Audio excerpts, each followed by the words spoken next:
আসসালামু আলাইকুম রহমতুল্লাহ। রয়েছে সায়দাবাদ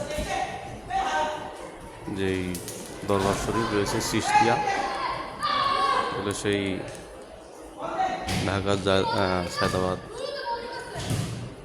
চিশতিয়া শরীফের মসজিদ। আগে পরে ওরকম দেখা হয় নাই।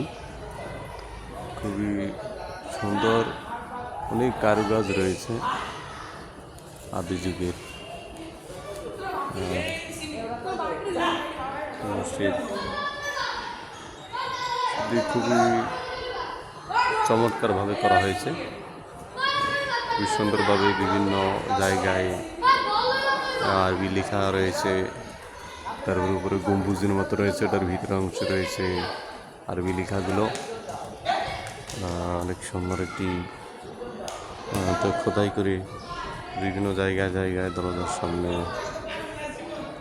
রাখা হয়েছে। মাঝখানে একটা মাঠের মতো আছে, একটা মাঠ আছে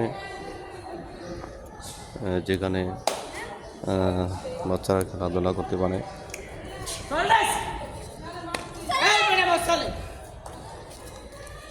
রয়েছে দরবার শরীফের চিশতিয়া।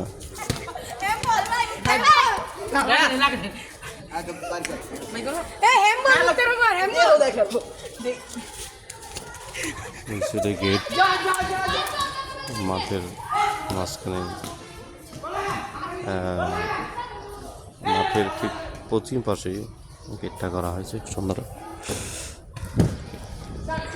দরবার শরীফের জামি মসজিদ। এখানে কিছু আরবি লেখা রয়েছে, আরবি যে হরফগুলো লেখা রয়েছে দেখতে পাচ্ছেন। আদি বাতাসা দেওয়ালে দেওয়ালে সুন্দরভাবে করা হয়েছে। এটা দেখা হয় না এইভাবে, খুবই সুন্দর। আর সে রয়েছে এটার পাশে অনেক সুন্দর আমের বাগান করা হয়েছে।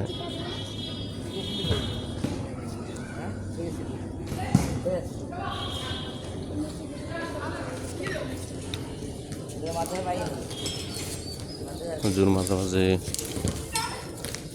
ইন্ডিয়া থাকে,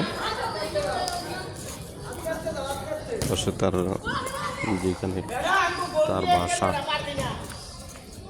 বাসাটিতে থাকে, সেই বাসাটি সামনে খুবই সুন্দরভাবে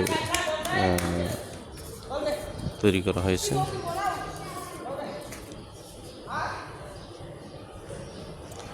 বাইরের সাইডে অনেক সুন্দর পরিবেশ, সুন্দর একটি জায়গা। এটা হলো মসজিদের ঠিক বারান্দা। আমি আসর নামাজ পড়লাম, আসরের পরীক্ষণে। এটা বাংলাদেশ সুন্দর একটি মসজিদ রয়েছে, বিদেশি মসজিদের মতো। বাংলাদেশ অনেক জায়গাতে অনেক কিছু রয়েছে। এখানে রয়েছে অজুখানা রয়েছে, খুবই সুন্দর একটি পরিবেশ। অজুখানা খুব টাইস করা, তারপরে জুতা রাখার জন্য সুন্দর খোপ করা রয়েছে। এটা হচ্ছে অজুখানা আগে, তারপরে মসজিদের বারান্দা। মসজিদের সামনে মানুষ বিকেলবেলা, যেহেতু আসরের পরে মানুষ খেলাধুলা করে। মসজিদের আরেকটি গেট, মূল গেট হলো এটা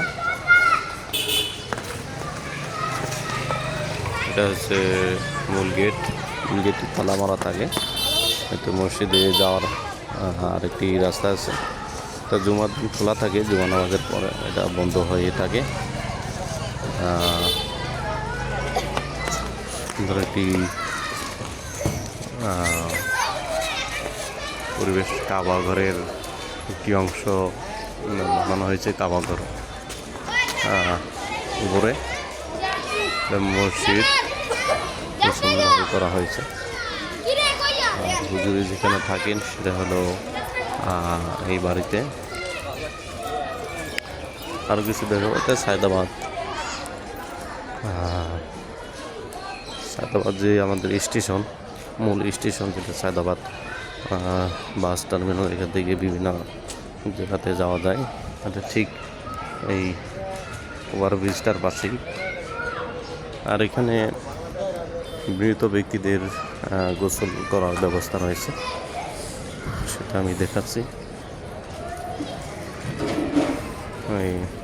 এটা হলো মৃত ব্যক্তিদের গোসল করার স্থান আমি দেখাচ্ছি। এটা হলো এখানে মৃতদেরকে গোসল দেওয়া হয়। এখানে লেখা রয়েছে লাশ গোসল ঘর।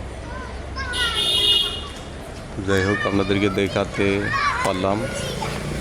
যারা আসতে চান আসতে পারেন, হুজুরের সাথে সাক্ষাৎ করতে পারেন। তো সবাই ভালো থাকবেন, ভিডিওটা শেয়ার করবেন। আসসালামু আলাইকুম ওয়া রাহমাতুল্লাহি ওয়া বারাকাতুহু।